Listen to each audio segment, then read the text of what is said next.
E aí, galera, tudo bem? Bem-vindos de novo no podcast de Marco Mercado Fotografia. Dessa vez com o meu convidado, Christian Klublikowski, design de interiores e formado pelas Belas Artes aqui em São Paulo. E agora cursando um mestrado de arquitetura e urbanismo e design na mesma faculdade. Bem-vindo, Christian. Obrigado, Marco. Obrigado por estar aqui. Me conta um pouco da tua história, da tua trajetória, dos teus projetos, para que o público conheça um pouco mais de ti. Legal. Bom, eu, na verdade, mudei de carreira, fiz uma transição de carreira. Sim. Hoje eu sou designer de interiores, estou agora fazendo um mestrado também na área, especializado em felicidade no morar, que é um tema que me interessa muito. Nossa, que lindo. Mas eu venho de uma outra formação anterior. Eu comecei a carreira trabalhando em empresa grande, formação em administração e marketing. Trabalhei 20 anos em empresas grandes. E aí resolvi ter uma segunda carreira agora. Aí fui fazer design de interiores, fiz vários cursos no meio do caminho e agora já estou trabalhando com design de interiores há um bom tempo e continuando sempre a estudar, que eu gosto muito dessa área. E já tenho trabalhado desde a época que eu estava na faculdade, quando eu fiz o design de interiores novamente, como outra graduação. Eu já estou trabalhando na área, já trabalho há algum tempo, já tenho vários projetos feitos aí, tanto na área de residencial, que é o que acabo fazendo mais, mas também em corporativo, que é escritórios, e em comercial também, em loja, eu já fiz algumas coisas. Então, eu gosto de fazer um pouco de cada projeto, não tem uma tipologia que eu goste mais. Acho que todo projeto é legal de fazer, é um assunto que me interessa, design de interiores, então eu atuo em qualquer frente que apareça. Que lindo essa relação que você fala da felicidade, de conseguir uma felicidade na moradia, né? Por mal que mal é um sonho realizado e é o ambiente que você vai viver, que vai se relaxar. Então tem que ser com um equilíbrio psicológico e físico para teu bem-estar, né? Sim, porque tem estudos que mostram que a gente fica aproximadamente 80% do nosso tempo, na vida inteira, a gente fica em lugares construídos. Sim. Na nossa casa, no nosso trabalho, em algum outro lugar. Então, esses espaços, 80% do tempo, eles podem te fazer se sentir melhor ou trazer algum prejuízo para você, se ele tem algum problema. Sim. Então, acho que isso que me fascina muito no design de interiores é essa possibilidade de você atuar em lugares que podem fazer parte da vida das pessoas, 80% em média da vida delas, e podem trazer tanto saúde física como saúde psicológica, mental, porque é um lugar que, se você está trabalhando em um lugar que você está muito estressado, está sob pressão, então é importante você ter um lugar que também te acolha. E na tua casa, como você falou, é um sonho. Acho que no Brasil, principalmente, a história da casa própria é uma coisa ainda muito falada. Familiar também, do lar. Exatamente. É onde você constrói as suas memórias. Então é um lugar que te acolhe, tem que te relaxar no final do dia, onde você pode ser você. Então acho que é isso que me chama a É atenção. uma extensão da tua personalidade. Tem que ser. Se você conhece, quando vou te convidar a conhecer meu apartamento, eu, como bom ariano, sou um pouco, não estressado, né? Mas intenso, exatamente. E minha casa tem tudo comigo. Um monte de caixas de som, né? Tudo para me relaxar. Tem um jacuzzi lá, tem tudo pensado, muita luz. Gosto que seja bem iluminado. Mas lá em casa tem bastante controle das luzes. Então você pode estar como muito iluminado, como ter algo mais. A gente chama isso de cena de luz, é super importante, porque daí você consegue ter no mesmo lugar várias vibes diferentes, vários sentidos diferentes. Como fotógrafo, eu gosto de controlar a luz, né? Então Claro, eu tinha que tem ter tudo a ver. essa... Até em casa tem que ter esse controle da luz, né? Exatamente, Faz parte, né? exatamente. Claro. Me conta, qual é a tua visão sobre o design de interiores e o que significa isso para você? Então, acho que o design de interiores tem esse poder de interferir de uma maneira muito importante na nossa saúde física e mental. Tanto quando a gente fala de coisas objetivas, que é funcionalidade, ergonomia, se você tem uma cadeira ou uma mesa que não estão na tua altura adequada ao que você faz, você vai ter problema de coluna, você vai ter problema de circulação, ou você não tem uma ventilação, uma iluminação adequada, você vai forçar a sua visão. Isso é a parte mais objetiva de ergonomia e saúde fisiológica, mas também tem esse outro lado que eu comentei da saúde psicológica. É um lugar em que você tem que se sentir acolhido, tem que te apoiar quando você está fazendo alguma atividade, se você está no escritório, se você está na sua casa, se você está numa loja, cada um tem um objetivo diferente, mas todos eles, se você tiver o olhar necessário, pode ser um lugar que permite que você se expressar, você se sentir bem, você se sentir acolhido, desestressado quando precisa desestressar, ou mais atento e ativo quando você precisa. Então, acho que a minha intenção de ir para o design de interiores e estar nessa área hoje em dia, acho que é justamente isso. Acho que ver a importância que você estar num ambiente tem para a tua vida, o quanto aquilo pode te afetar. Tanto que o meu estudo nessa parte de felicidade no morar é justamente de procurar como que os lugares, como os espaços, os ambientes, com a luz, com as cores, com todos os elementos que compõem, podem fazer a vida das pessoas cada vez melhor, porque às vezes as pessoas até têm recursos para fazer uma reforma em casa, mas por falta de aconselhamento não conseguem fazer uma reforma tão boa, e também tem um pouco a crença de que design de interiores, arquitetura é uma coisa muito cara, é muito para muito pouca gente. E na verdade, se você está com o profissional certo, ele entende o que você precisa, é questão de você gastar o que você gastaria antes de uma maneira melhor. Distribuído. De uma maneira melhor. Então, às vezes, você vai comprar um piso, não é questão de comprar o piso mais caro, mas comprar o piso adequado para a tua casa. Sim. Você pensar na cor que faz sentido. Você vai pintar a parede da mesma maneira, mas qual é a cor que para você vai te fazer melhor, vai fazer sentido? Então, eu acho que o design de interiores tem essa possibilidade, tanto para as pessoas que têm dinheiro, que vão poder investir muito, você vai conseguir fazer projetos mais de devaneio, de sonho, mas para as pessoas que não têm tanto dinheiro, você contar com um profissional também, como em qualquer outra profissão, ele vai te ajudar a você direcionar o seu dinheiro, os seus recursos que você tenha para as coisas que fazem sentido naquele ambiente, que vão te fazer se sentir melhor. Então você vai gastar melhor o seu dinheiro, talvez até errando menos, e acho que vai conseguir te trazer uma identidade melhor, que acho que é uma coisa que é muito importante, que às vezes as pessoas veem uma coisa bonita num Pinterest, numa revista, numa casa-cor, numa feira, e vão querer um igual, e às vezes é bonito, mas não é exatamente o que ela precisava. Sim. Então acho que é legal, é importante ter essa conversa com o cliente, trazer alguma coisa que seja a personalidade dele, a autoexpressão dele, para casa ter a cara dele como a sua tem a sua casa, pelo que você falou. Eu sou feliz do meu apartamento. As pessoas que conhecem minha personalidade, conhecem minha moradia, eles falam, nossa, é o reflexo teu. Assim. Entre parece assim, não podia ser outro lugar, né? É. Então, não, e também eu vi muito que às vezes uno acha que só design interiores vai ser para um espaço amplo, mas agora se vê bastante nas redes sociais como se optimiza os pequenos espaços de uma maneira funcional tão boa que consiga você fazer um decorado, uma distribuição bastante linda em ambientes pequenos, né? Sim, Estúdios, apartamentos de um quarto, de só um quarto, então... Aqui em São Paulo, em outras cidades um pouco, mas São Paulo, como o espaço é uma coisa muito cara, tem muito essas unidades de 23 metros, até de 18, que é um espaço muito restrito. Então, realmente, você ter alguém que consiga te ajudar a usar esse espaço da melhor maneira, cada cantinho ele ser útil, você ter móveis versáteis, faz toda a diferença de você ter uma casa ou você ter a impressão de que está morando num quarto de universidade e você ter uma casa. Sim. É alguém que de repente vai conseguir dar a tua personalidade para o espaço e ver essa parte funcional, como você consegue otimizar artifícios e tecnologias que às vezes a gente no dia a dia não conhece, mas que um profissional vai conhecer, de você trazer esse aconchego e essa funcionalidade mesmo num espaço reduzido. Tem muita gente que não tem dinheiro para ter um espaço muito grande, mas você tem ferramentas para transformar aquele espaço, mesmo que pequeno, num lugar aconchegante, né? Além que você, como profissional, e os profissionais de design, têm essas alternativas de procurar materiais que pode ter um acabamento parecido aos materiais caros, mas de um jeito mais barato e igualmente funcional e com os mesmos benefícios, Exatamente, porque você tem material de tudo quanto é tipo, você tem materiais de várias faixas de preço, você tem materiais bons, caros, você tem materiais adequados, baratos e que tem uma aparência semelhante, que isso também é importante, né? A textura, a cor. E então o profissional vai conseguir te ajudar porque tem novidade o tempo inteiro.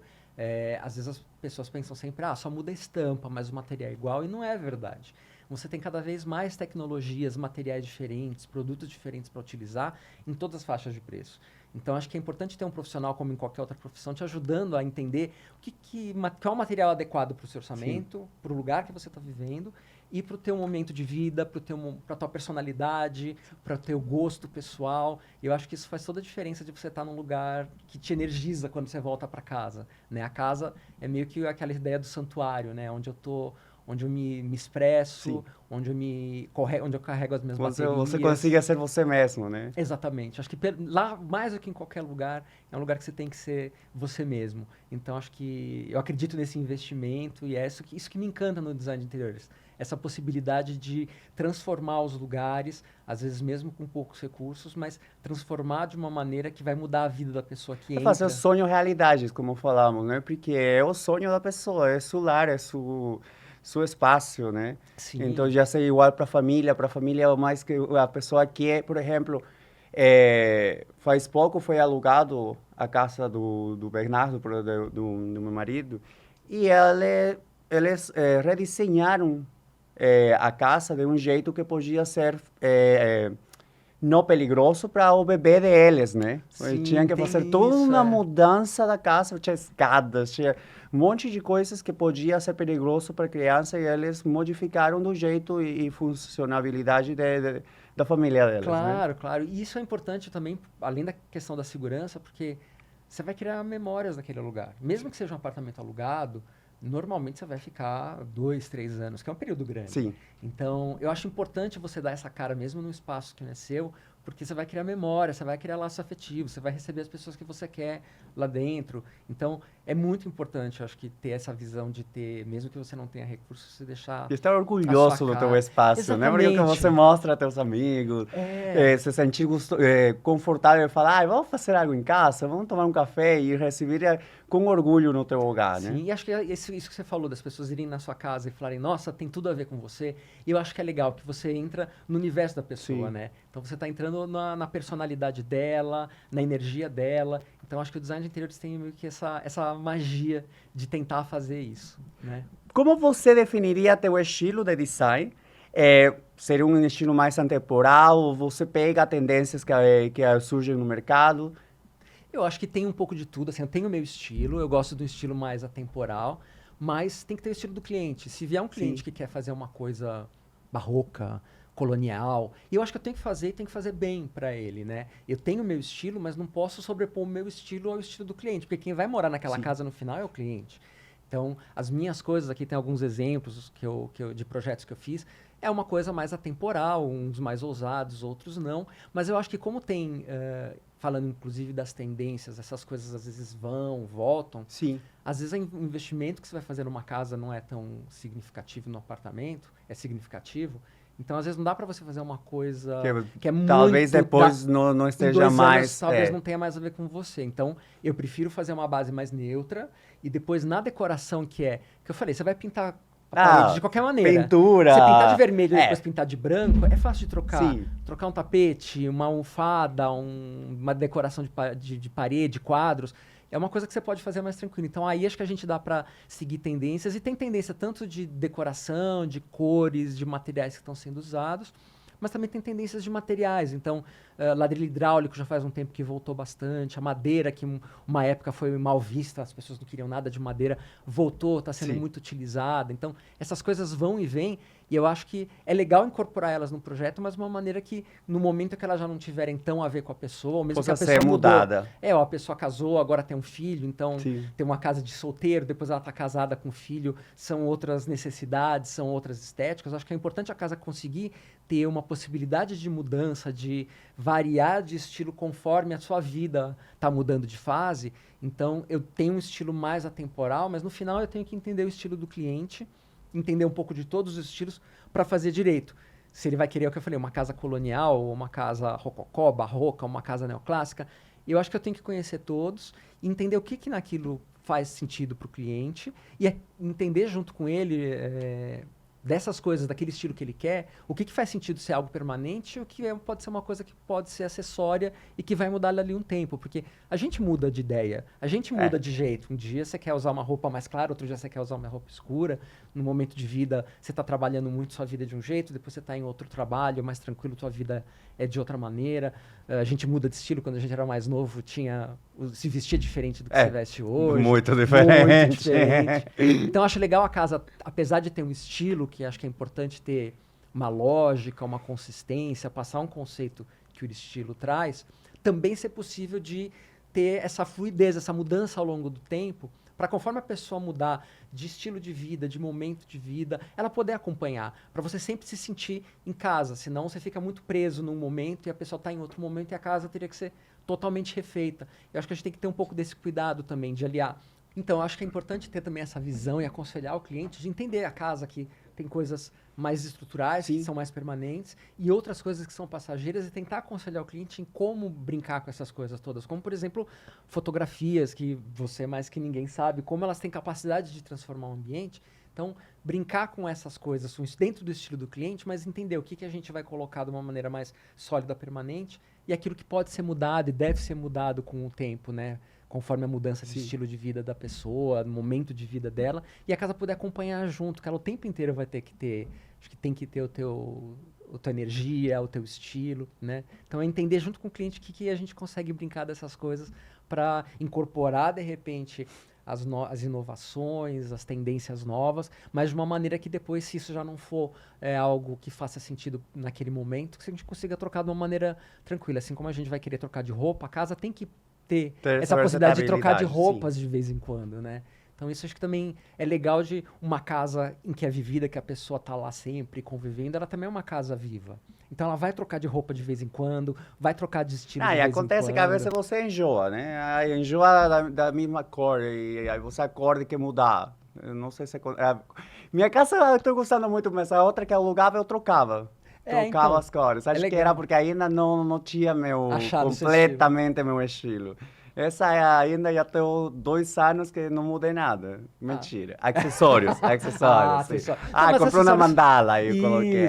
Vou trocar a cara. Um sofá. E a gente vai incorporando coisas. Você vai numa viagem, vê alguma coisa legal, você ganha um presente de alguém especial, você vai querer colocar. Então acho que a casa tem que ter esse espaço de ir mudando junto com a gente, né? A gente não é um só a vida toda. Acho que a casa também não precisa ser uma só o tempo todo que a gente está lá. Acho que ela tem que acompanhar a gente nessa trajetória, né? Quais seriam as etapas que um projeto de design de interiores passa para ser projetada de um jeito que seja fiel ao teu estilo e ao que teu cliente vai pedir? Porque há alguns profissionais que falam, não tem que ser meu estilo, tem que ter minha visão, e não a do cliente. Ou do cliente que só quer que seja do jeito dele, e não escuta o profissional. Como você consegue esse equilíbrio? Então, acho que as etapas do design de interiores, acho que tudo começa com o briefing, que é entender o que o cliente precisa, né? Então, tem uma parte que a gente chama de programas de necessidades, que é entender a pessoa que está usando lá e para que ela vai usar o espaço. Então, se é um casal, tem filhos, não tem filhos, tem pet, gosta de cozinhar, gosta de receber, não gosta de receber, gosta de mais luz, não, eu prefiro uma coisa com cortinas, eu ficar mais preservado na minha casa. Então, entender as coisas objetivas do que a pessoa quer. A minha tem cortina e tem persiana. Quando está de ressaca, fecha tudo. Fecha tudo, sou só eu aqui, né? Ótimo. Então, entender essas necessidades objetivas. A pessoa tem muita roupa, precisa de muito guarda-roupa, gosta de cozinhar, tem muito utensílio, que a gente chama de programa de necessidades. E uma coisa que a gente chama de briefing sensorial, que é entender que sensações que a pessoa quer sentir lá. E aí as texturas, as cores, porque tem vários tipos de materiais que a gente pode utilizar. Pode o que a gente chama de piso frio, colocar uma cerâmica, um porcelanato. Pode colocar um piso de madeira, pode colocar outro tipo de material. Que cor que a pessoa quer. E também aí o cachorro, né? Porque tem pisos que com xixi de cachorro não adianta. Exatamente. Que é resistente a xixi de cachorro, que às vezes dá uma escapadinha. E entender essa questão do briefing sensorial, a textura, a cor, se a cliente gosta de planta, que cor que ele gosta, se ele gosta de textura mais fria, mais quente. Hoje a pessoa gosta de passar mais tempo, né? Tem famílias que amam cozinhar, então talvez a cozinha tem que ser o ponto de investimento. Faz tudo do bom e do melhor na cozinha, o resto a gente faz de uma maneira ok. Qualquer coisa. E é isso, entender, a pessoa gosta de cozinhar e receber, então a cozinha vai ter que ser meio que a sala dela. Então vai ter mais importância do que outros caso, cômodos. Meu quarto, amo meu quarto. Eu tenho Seu TV santuário. gigante no meu quarto. Eu tenho aí uma empresa que se chama Menta, não sei se conhece. Quando você falou de madeira, justamente é uma madeira meia com detalhes, com um relieve. e eu coloquei desde a parede atrás da minha cama até o teto. Então, continua até o teto. E isso foi um pouco mais baixo, então tem uma luz por trás, de 3 níveis, como eu te falei, tem bastante controle de luz. Caixa de música por trás do teto. O seu quarto é o seu santuário, né? Exatamente. Eu gosto de comer no meu quarto, estudar no meu quarto, tudo no meu quarto, sério. Ótimo. Mas é isso, é entender o que você gosta. É isso que você falou. A questão da iluminação para você, da madeira, da caixa de som que você comentou. Isso faz parte do briefing sensorial, do teu estilo de vida, né? Colocar a persiana e a cortina. Sim, persiana e cortina. Exatamente. Então, entender essas coisas. Então, isso a gente chama de briefing, tanto o programa de necessidades quanto o briefing sensorial, que é essas sensações que a pessoa quer ter quando ela está dentro de casa. Aí a gente passa para uma primeira etapa, que é o pré-projeto, que é fazer uma primeira proposta de layout, onde vão ficar os móveis, como vai funcionar cada coisa, uma ideia de materiais e de texturas e cores, para o cliente entender mais ou menos para onde a gente está querendo ir. E aí tem uma conversa bastante grande, porque mesmo você conversando no anteprojeto, sempre tem alguns detalhes que às vezes surgem depois, então é fazer um grande alinhamento se você está indo no caminho correto. Sim. Faz os ajustes, a gente vai para uma segunda etapa que chama de anteprojeto, que aí você já tem um pouco mais de detalhes e já incorporou o que o cliente, gostou, eu queria aquilo, lembrei de outra coisa que eu quero, você faz nesse anteprojeto, alinha com ele novamente, pode ter alterações, o anteprojeto estando completo, aí a gente vai para uma parte que é mais técnica até, que seria o projeto executivo, em que a gente vai fazer todo o detalhamento técnico para depois executar a obra no futuro, né? A gente acompanhando, ele fazendo com outra pessoa. Então, que tipo de material, a gente especifica cada uma das cores, os móveis que vão entrar, os revestimentos, onde vai ter ponto de eletricidade, onde vai ter ponto de iluminação, uma coisa mais técnica, mas que é muito importante para você conseguir materializar tudo aquilo que você conversou desde o começo do projeto com o cliente, no briefing sensorial e no programa de necessidades, como se fosse um manual que pudesse ser implementado depois da casa e a casa ficar do jeito que ele espera. E ao longo desse processo você vai aprofundando cada vez mais o conhecimento com o cliente, a tua relação com o cliente, ele vai explicando às vezes coisas ali no meio do tempo. Você cria uma relação, em realidade tem que ter essa relação, tem que ter esse equilíbrio entre... Graças a Deus, a pessoa que fez a parte do design do meu apartamento e a obra mesmo, foi uma época que eu estava bem de muitas coisas, não tinha muito tempo de investir em ficar aprovando as coisas. Mas ele conseguiu mais ou menos captar as ideias e praticamente entregou do jeito que eu tivesse feito se estivesse todo o tempo por cima, né? Uhum. Eu acho que é muito importante essa relação cliente-profissional. Sim, porque se você estabelece uma relação boa de troca de informações e até uma relação, porque você vai conviver com aquele cliente por um bom tempo, e você está falando uma coisa pessoal, você está falando da casa dele. Sim. Então, é a maneira como, eu gosto de tomar banho antes de dormir, eu gosto de tomar banho pela manhã. Eu gosto de cozinhar, eu como alguma coisa assistindo série, sentado no sofá, eu gosto de sentar na copa ou na mesa de jantar para comer. Então, você entra em detalhes da intimidade da pessoa que você tem que respeitar. E acho que quando essa relação vai se estreitando, a gente consegue fazer um projeto cada vez mais em linha com o que a pessoa está esperando, com o sonho dela. Porque também, às vezes, você tem que ter cuidado que às vezes a pessoa fala uma coisa de que ela imagina que deveria ser o melhor para ela, mas ela, na verdade, não é. Então, você também tem que ir entendendo quais as razões por trás do que ela está pedindo. Como chegar ao cliente para tentar que ele entenda de que não é bom para ele.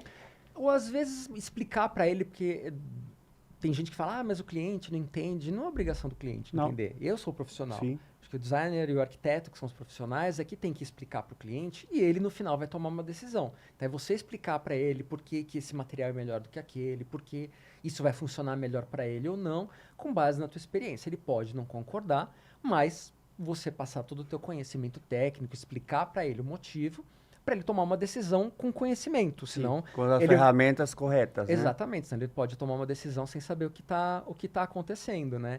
Então, acho que essa relação é uma coisa muito, muito delicada e muito importante de desenvolver, porque é algo, um sonho, é uma coisa muito íntima do dia a dia da pessoa que você está fazendo, então você tem que ter muito cuidado, muito respeito e muita cumplicidade na medida do possível de tentar traduzir isso dentro de um projeto, né? Então, isso também é uma coisa muito legal do design, é você tentar essa parte meio psicológica de relacionamento, traduzir num espaço. Então, você Tem pegar toda os uma sonhos... psicologia, desde a psicologia dos cores, desde, Sim. né, desde a iluminação, é toda uma parte neuronal, né?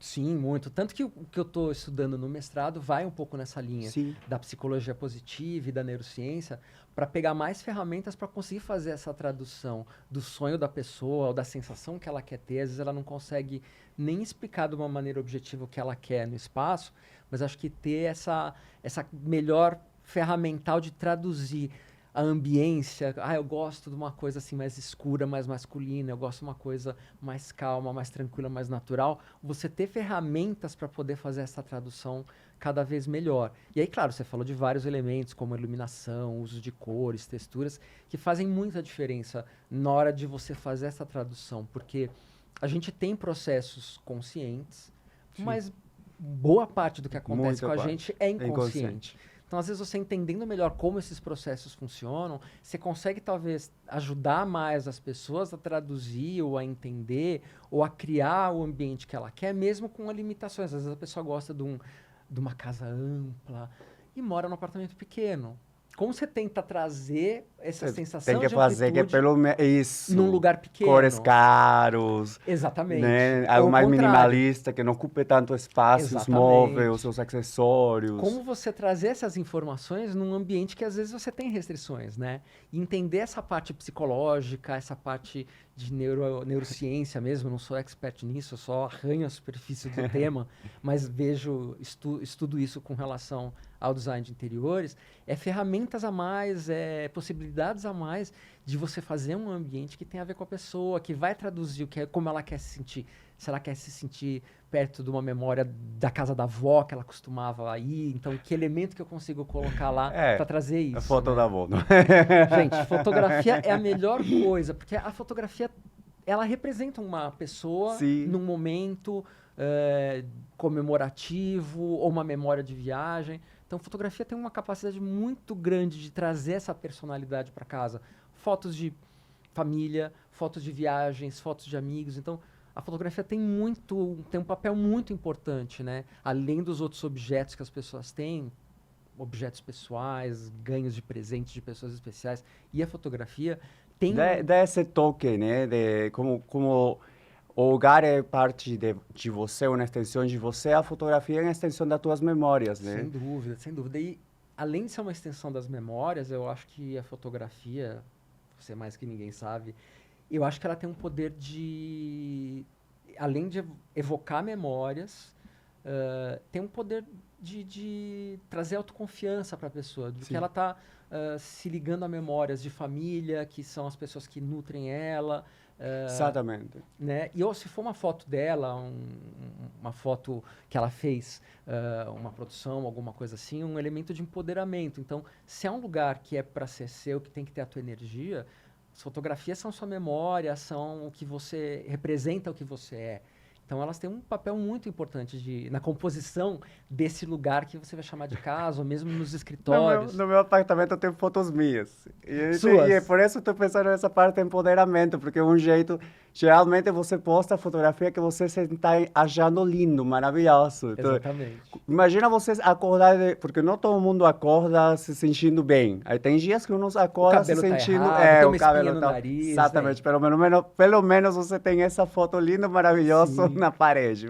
E é um momento que você está fazendo uma foto, é um momento que... Que tá na plenitude, tá feliz. Exato, né? você está fazendo uma coisa que é Deveria você. ser. Deveria Há ser. alguns que chegam a casar... Como? Fotos de casamento que não está muito feliz. Bom, aí a gente não consegue entrar nesse detalhe da pessoa. Mas acho que é isso, a fotografia tem esse poder de congelar um momento que foi significativo para a pessoa, ou um momento que ela estava se sentindo muito bem. Que é isso, você vai colocar a foto do dia que você estava bem, ou que você estava arrumado para ir num casamento, Sim. ou uma foto de uma viagem que você fez com seus amigos. Então, essas memórias, elas são muito importantes para você construir esse elo com a casa. E também, você pensando na psicologia positiva, em que você vai entender os mecanismos que incentivam as sensações boas, a autoconfiança é uma coisa muito importante. Sim. Então, a fotografia que mostra você num momento bom, num momento de celebração, que você está bem, tem um poder muito grande de relembrar para você tudo aquilo que você é, aquilo que você pode ser.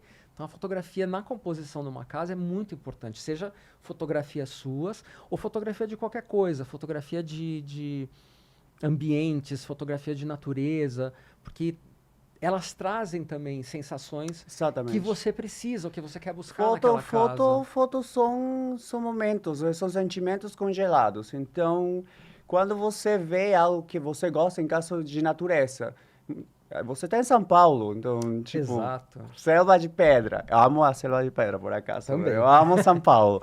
Mas se você sempre gosta de ir na parte da natureza e não tem essa opção, pelo menos você cria esse ambiente, coloca plantas na tua casa, Claro. fotografias de natureza, do teu hobbies, do momento que você gosta, e isso eu acho que dá um equilíbrio bastante gostoso E em essas casa, coisas né? influenciam. A gente acha às vezes que Que não, não, né? mas tem essa história da natureza, e muito se fala agora num termo que chama biofilia, que é você ter esse amor, essa sensação da natureza aplicada aos ambientes. E aí todo mundo acha que é transformar a casa numa selva.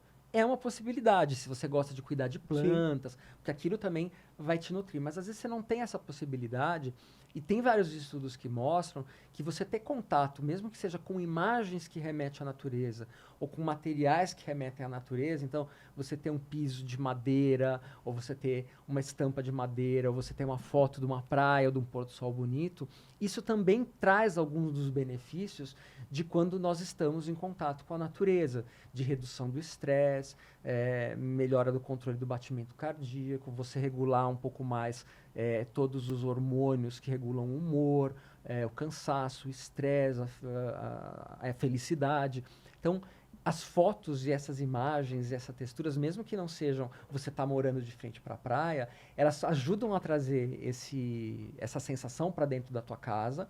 Tanto as fotos de pessoas, então, são memórias, as fotos suas, autoconfiança, como fotos de outras coisas, por exemplo, a natureza tem esse efeito que a biofilia traz, ou fotos que puramente porque você gosta delas artisticamente, porque tem uma cor, porque tem uma luz, elas te inspiram. E tudo isso concorre para você ter um espaço que te acolhe, que tem a ver com você, que te faz feliz e que se expressa, porque a autoexpressão também acho que é uma necessidade de todo mundo. E você se expressar na sua casa, acho que é uma coisa muito gratificante. Então, trabalhar com design de interiores é legal para você também, você poder ajudar as pessoas a terem essa autoexpressão dentro da própria casa, né? Tem essa questão de cores e luzes que você talvez vai poder falar até mais. Sim. Como luz e cor impactam nos lugares, porque às vezes, dependendo do projeto, eu falo que mais importante do que o material que eu vou colocar, se eu tivesse que escolher um recurso, talvez a luz fosse o mais importante, porque a luz muda muita coisa em todos os lugares. Sim. Né? Acho que na foto é a mesma coisa. Certamente. Eu acho que nos ambientes é a mesma coisa. Dependendo de como você coloca a iluminação, que tipo de iluminação você faz, Cores quentes, né? São sempre mais acolhedoras, né? Exatamente. As cores mais frias às vezes são mais tranquilizantes. Sim. E mesmo a luz, você falou que você tem níveis de iluminação no seu Tem, quarto. tem. Ou seja, você tem vários quartos diferentes Sim. no mesmo quarto.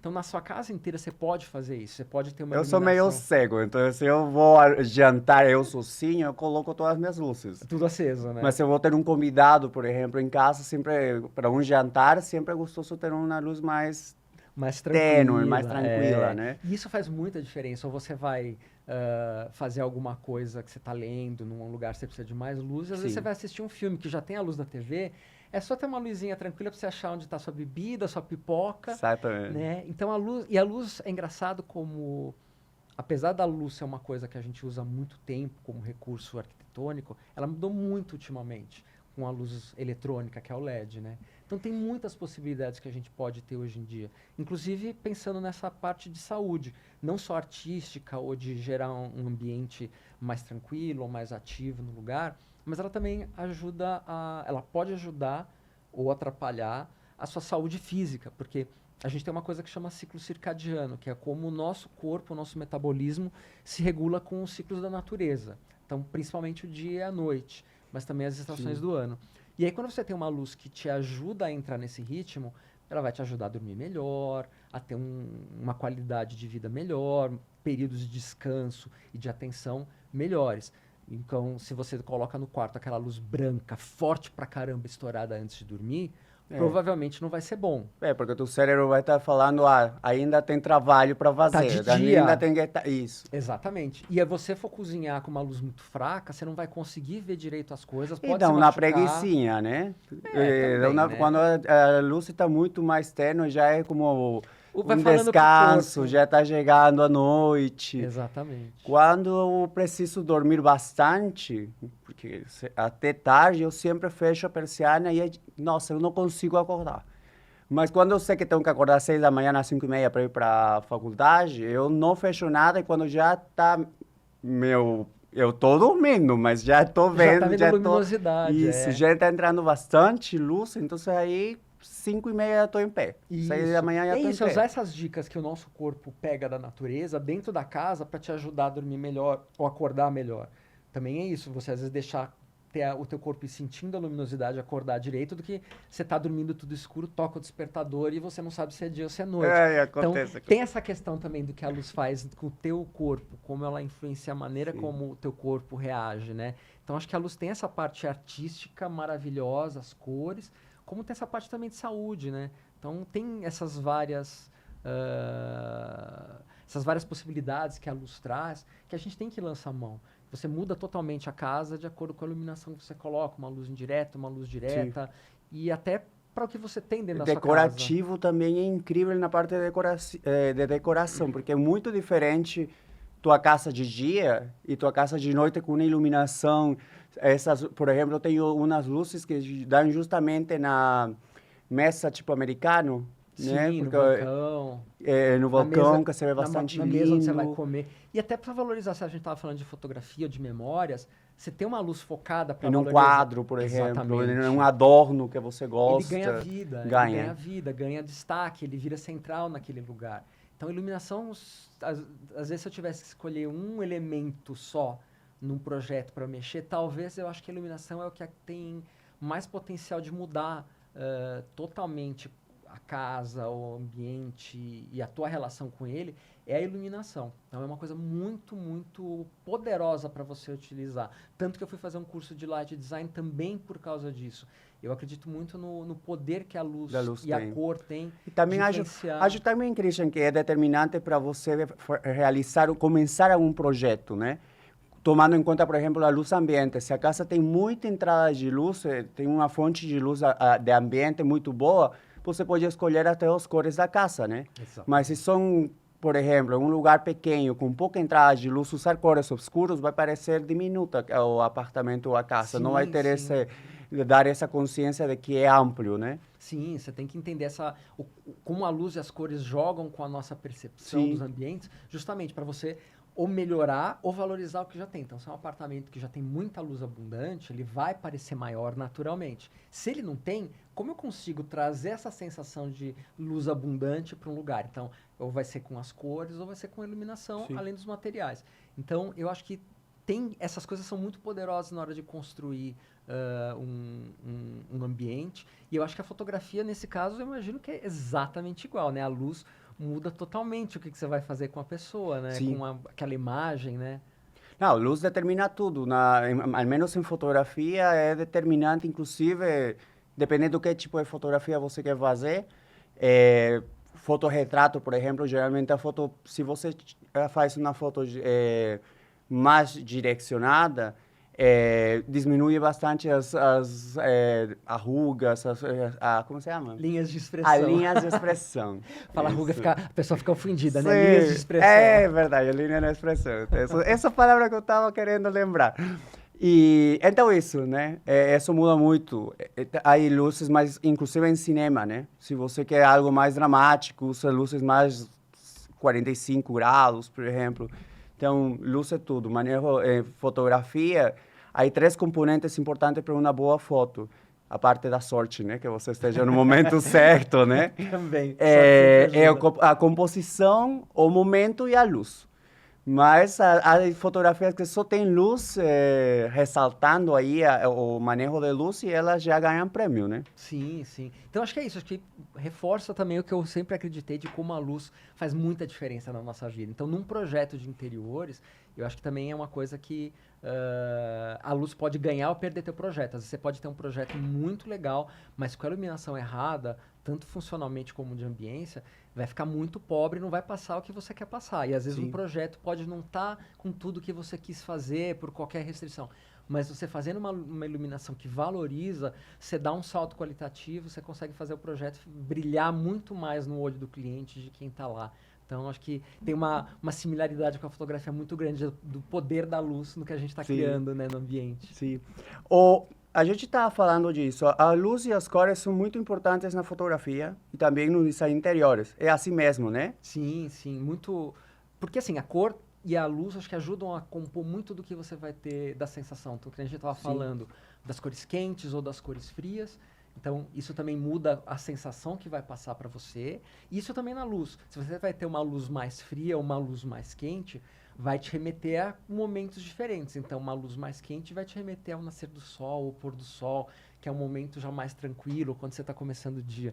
E a luz mais fria vai te remeter ao meio-dia, que a luz é forte, dura, que é um momento que você tem que estar ativo, tem que trabalhar, tem que fazer uma atividade. Então, essas duas coisas são primordiais para você criar o projeto. Tanto que nessa primeira parte do briefing sensorial, Sim.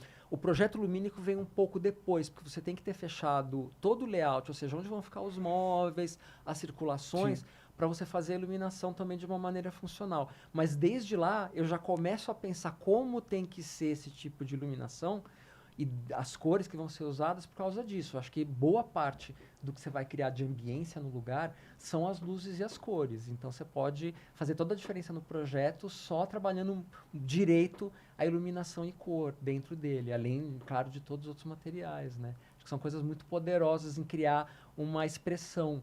Assim como na fotografia, você criar uma expressão dentro do espaço, a expressão para as pessoas com qualidade e tendo a ver com o jeito dela, com os valores dela, com como ela é, né? Acho que são muito importantes, Tá né? certo. E que elementos você usa na projeção de projetos corporativos para ajudar a garantir um bem-estar físico e psicológico das pessoas? Já Então, entrando na parte sim, corporativa. corporativa, escritório é uma coisa que tem mudado muito ultimamente. Antes era aquela coisa de várias mesas iguais, ou então aqueles na Sim. década de 90 os cubículos, que eram todos fechadinhos. Cores E hoje em brancos e dia, cinza se exato, acabou. cinza e branco, no Cinza e máximo branco azulzinho. acabou, Isso mudou bastante. Hoje eles estão cada vez mais receptivos, porque as pessoas trabalham muito tempo, sofrem muita pressão, então acho que é um ambiente que tem que ser mais receptivo. E ele tem que tentar equilibrar a produtividade, que as pessoas estão lá para trabalhar, mas também com a saúde, porque elas ficam muito tempo lá. Então, hoje em dia, os espaços têm tido uma diminuição proporcional de espaço fechado de sentar e tem tido um pouco mais de espaço de convivência, café, ou lugares em que você pode trabalhar de uma maneira mais relaxada, quando você vai fazer algo que precisa de criatividade, você ficar com o corpo todo durinho, não vai te ajudar a ser criativo. Você, de repente, deitar num puff, sentar numa mesa diferente, ou trabalhar de pé, vai melhorar sua circulação, oxigenação do cérebro, vai trazer mais criatividade, ou vai proporcionar que você se sinta mais criativo. Você trazer muitas cores, com parcimônia, mas também é importante, para você trazer relevo, trazer variação no ambiente, porque a gente, por milhões de anos, se desenvolveu na natureza em que você tem variação o tempo inteiro. Sim. Tem árvores, tem animais, tem rios, tem o céu, tá nublado, tá claro. Isso muda, então faz parte da gente. Aí você vai para um ambiente que não tem variação nenhuma, claro que você vai começar a se sentir meio estranho. Então acho que os ambientes também em que você trabalha tem que incorporar isso um pouco. E tem também coisas técnicas, mas que impactam muito a qualidade de trabalho, tanto física quanto psicologicamente, que é, por exemplo, além da própria luz que a gente já falou, é a acústica. Porque são ambientes que normalmente, hoje os escritórios são open office, que a gente chama, então tem poucas salas fechadas, muita gente trabalhando no andar, e que pode ter muita gente conversando, áreas que estão fazendo reunião, gente atendendo o telefone. E isso pode trazer um ruído que às vezes a gente se acostuma, mas aquilo está fazendo mal para o nosso sistema nervoso sem a gente perceber. Então, a acústica também, o tratamento acústico é uma coisa muito importante. Tanto você ter absorção nos lugares onde tem muita gente falando e às vezes isso um pode atrapalhar o outro, como você, ao contrário, ter uma amplificação, uma reverberação adequada em locais em que você precisa ouvir o outro. Então, uma sala de reuniões, um auditório, dependendo do lugar, tem que ter um tratamento acústico específico para ter também inteligibilidade. Você ouviu o que a pessoa está falando? Uma sala de aula, por exemplo, é um lugar que você tem que ter uma inteligibilidade muito boa. O último aluno sentado na última carteira tem que ouvir o professor também. Então, isso também nos ambientes corporativos é muito importante, porque isso pode mudar muito a tua produtividade, a tua concentração, ter espaços para você poder se concentrar às vezes. Então, você ter, às vezes, aquelas salinhas de conferência que fica uma pessoa fechadinha lá fazendo uma reunião que você se concentra, ou às vezes você tem que trabalhar numa planilha e às vezes você tem outras pessoas em volta que estão conversando. Você vai tem distrair, você não vai conseguir. Exatamente. Então, você ter essas possibilidades de espaços diferentes, então essa variação, essa riqueza de tipologias diferentes de trabalho, de locais de trabalho dentro dos escritórios. A acústica é muito importante, essa questão da iluminação, locais onde você tem que ter uma luz de trabalho, ou seja, que você tem que estar atento. Pessoas que estão no computador precisam ter uma iluminação correta para não estar forçando mais a vista do que elas estão forçando ser. Exatamente. E depois lembrar disso, de que saindo de lá as pessoas vão para casa, de noite. Sim. Tem que encaminhar para um momento talvez de dormir. Então, nos escritórios que tem ferramentas ou tem um investimento já um pouco maior, você também já tem tecnologias que pensam nessa questão do ciclo circadiano, de no pico do dia você ter uma iluminação, na medida do possível, usando luz natural, mas se não, você tem uma luz artificial que reproduza o pico do dia de muita luz, e no final do dia você começar a transicionar para uma luz mais tranquila, mais amarelada, para que essa pessoa, quando sair do escritório, ela já está entendendo que está de noite, e não ela achar que às 8, 7 horas da noite, que muitas das pessoas saem até mais tarde do escritório, achar que é meio-dia. O corpo dela vai estranhar, ela vai estar muito ativada, muito... Que não sempre é bom, né? Qualquer poderia falar, se ela está mais ativo, vai estar assim produtivo todo dia. Tá, produtivo esse dia. E o cansaço no dia seguinte? Isso, se não teve um bom...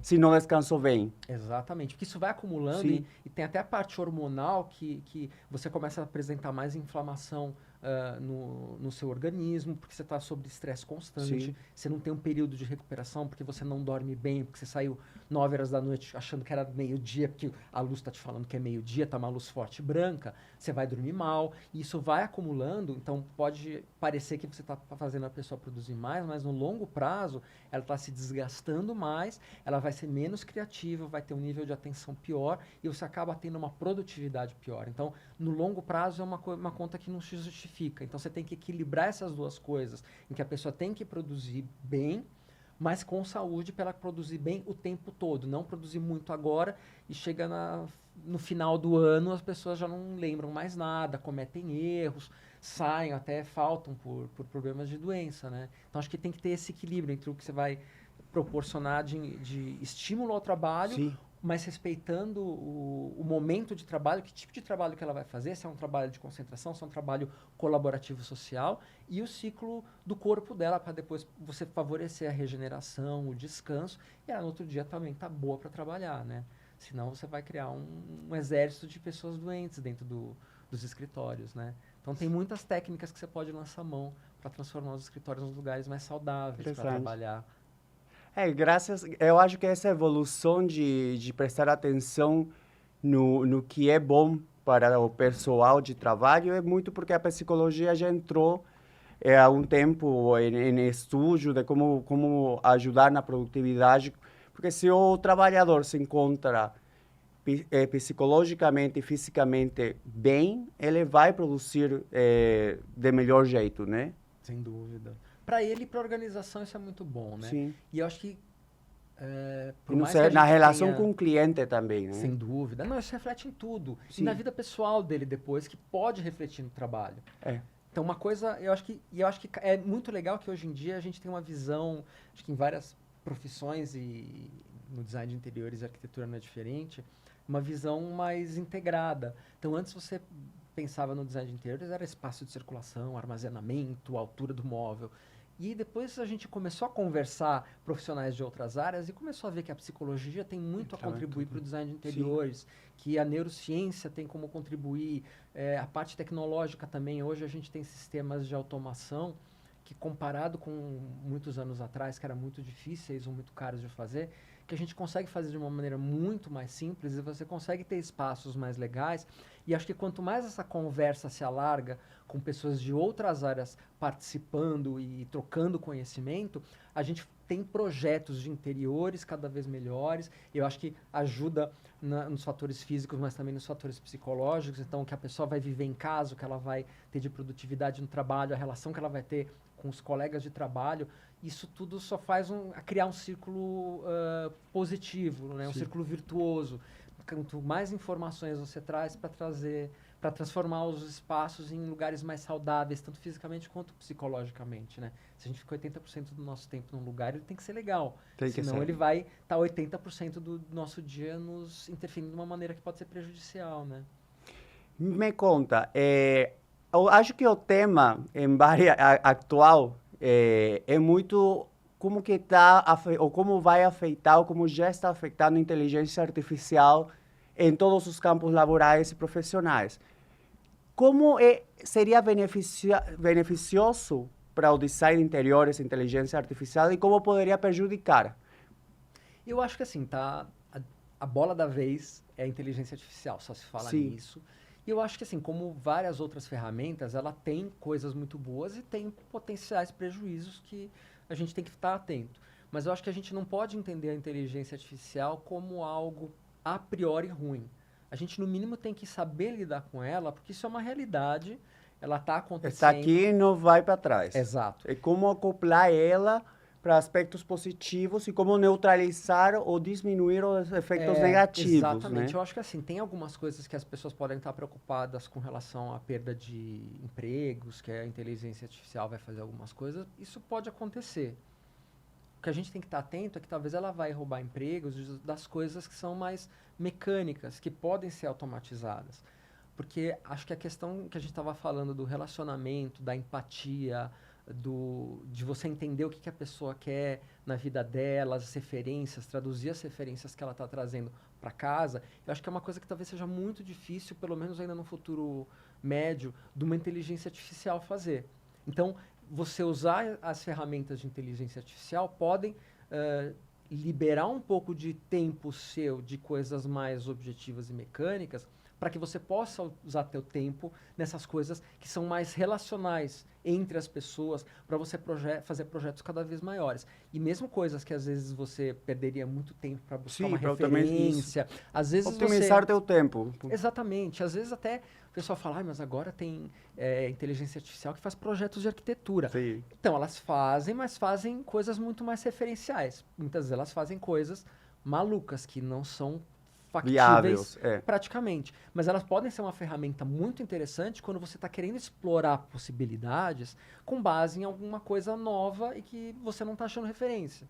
Então, pode ser uma ferramenta muito boa, a inteligência artificial de geração de imagens, te ajudar a ilustrar coisas que hoje que você está pensando novas e que não existem, para você discutir com o seu cliente. Ou mesmo a trazer textos ou buscar informações que às vezes são informações muito específicas, que você vai levar muito tempo para fazer manualmente, ela pode incorporar. Então, acho que, como qualquer ferramenta, a gente tem que entender o que ela tem de bom para trazer e o que ela tem de ruim para a gente estar atento. Mas eu acho que é uma coisa que a gente não... É difícil lutar contra, então tem que pelo menos conhecer. Então, eu lá, recomendo todo mundo, vai lá, entra no ChatGPT, aproveita que é gratuito, mexe um pouquinho, vê como funciona. Para saber quais são as características que podem ser beneficiárias para a profissão ou o dia a dia da pessoa, né? Exatamente. Ele tem coisas que podem te ajudar muito. Facilitar pesquisas, ou trazer coisas que você demoraria mais para buscar, ou articular coisas que às vezes você gastaria mais tempo, e que às vezes não é lá que está o valor do teu projeto. O valor do teu projeto vai estar nessa relação, entender o que está acontecendo nas referências de mercado, o que tem de novos materiais, o que aquela pessoa pensa, o que ela sente, quais são as memórias dela, o que ela busca em termos de autoestima para traduzir isso. Talvez você acabe utilizando o seu tempo de uma maneira conforme a inteligência artificial fosse se desenvolvendo, se você souber usar com cuidado, eu acho que pode liberar teu tempo para coisas mais criativas e mais significativas no projeto, que vão fazer o projeto brilhar mais no olho do seu cliente, do que simplesmente você resolver aquela coisa tecnicamente, que às vezes é uma informação que está disponível. Então, muita gente tem receio, eu acho que ela vai mudar muita coisa, sem dúvida. Mas se a gente conseguir negociar com essa ferramenta, saber o que ela pode ou não pode fazer, ela pode nos ajudar e até nos mostrar, tá bom, se esse tipo de coisa que eu fazia vai ser automatizado ou substituído por uma inteligência artificial, para que lugar que eu tenho que me mover? Que conhecimentos que eu tenho que ter para eu continuar relevante no mercado, né? E o que eu acredito que seja essa parte relacional, ou até psicológica. É o que você falou, só vai ser ver como acoplar ela nas nossas vidas e como pode beneficiar a gente e mudar, no caso de que veamos que alguma das nossas labores ou atividades se vai suplir, que a gente pode fazer para poder fazer outras coisas que possam não precisar da inteligência artificial, né? Exatamente, exatamente. Entender o que a inteligência artificial faz de bom e utilizar o potencial disso e entender coisas que ela não vai fazer, que não vai substituir a parte humana. Sim. E focar nisso, que eu acho que é um crescimento muito grande também para o profissional, quando você pode se desenvolver na parte humana, libera a tua criatividade, a tua parte relacional. Então, eu acho que é isso. Tem que ter cuidado como qualquer ferramenta, como uma chave de fenda, que é uma coisa super básica, mas você também tem que saber utilizar. Sim. E utilizar corretamente. Acho que a inteligência artificial é a mesma coisa. Então, pode assustar, a gente pode não entender muito, mas acho que tem que ir lá e sentar de frente para ela, perguntar, conversar, entender o que ela faz. Ir num ChatGPT, ir num Dali, num Oli, que geram imagens também. Fuçar, brincar um pouquinho, ver o que ele pode, o que ele não pode fazer, que eu acho que pode ter muita coisa legal, não só para o design de interiores, mas para outras profissões. Mas talvez ele consiga liberar o nosso tempo para atuar em setores ou áreas ou aspectos que são muito mais, talvez até mais interessantes e estimulantes para a gente no trabalho. Muito obrigado, Cris. Obrigado, Marcos. Obrigado por vir aqui, por dar-nos um pouco de teu conhecimento. Obrigado. Muito obrigado, sério. Obrigado, eu gostei muito da conversa. Obrigado por me receber. Bom, galera, curta, compartilha, ativa o sininho para receber as notificações do YouTube e se inscreva no canal. Um beijo.